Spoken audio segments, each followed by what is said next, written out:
Inihaw na tilapia.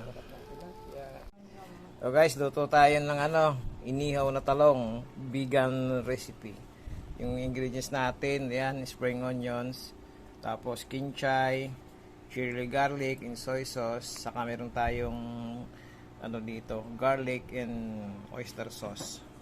Lalagyan pa natin mamaya ng cheese yan sa toppings niya. Nice.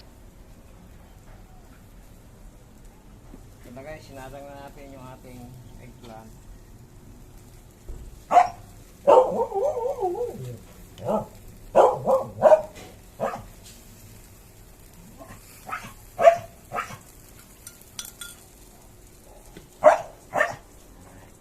Guys, sabihin na natin yung ating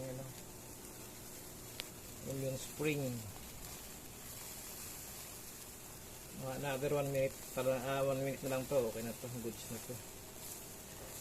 Good item na to mga guys.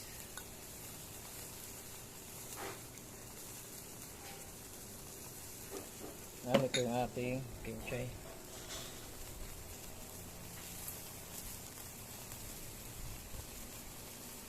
Another 1 minute.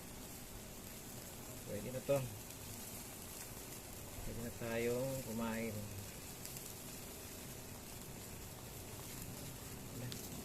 Okay na po yung ating inihaw.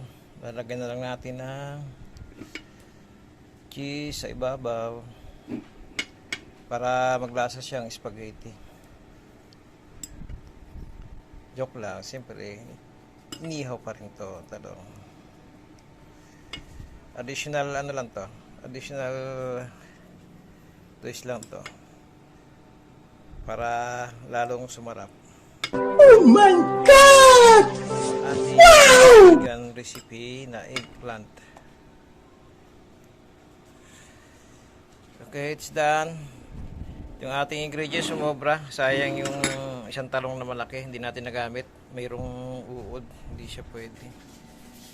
Ang mahal pa naman. Yung imported yata na talong yun.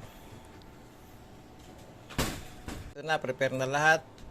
Done na tayong cooking, kakain na tayo. Yun ang ating inihaw na talong, meron tayong fried rice, tilapia, at syempre, prutas.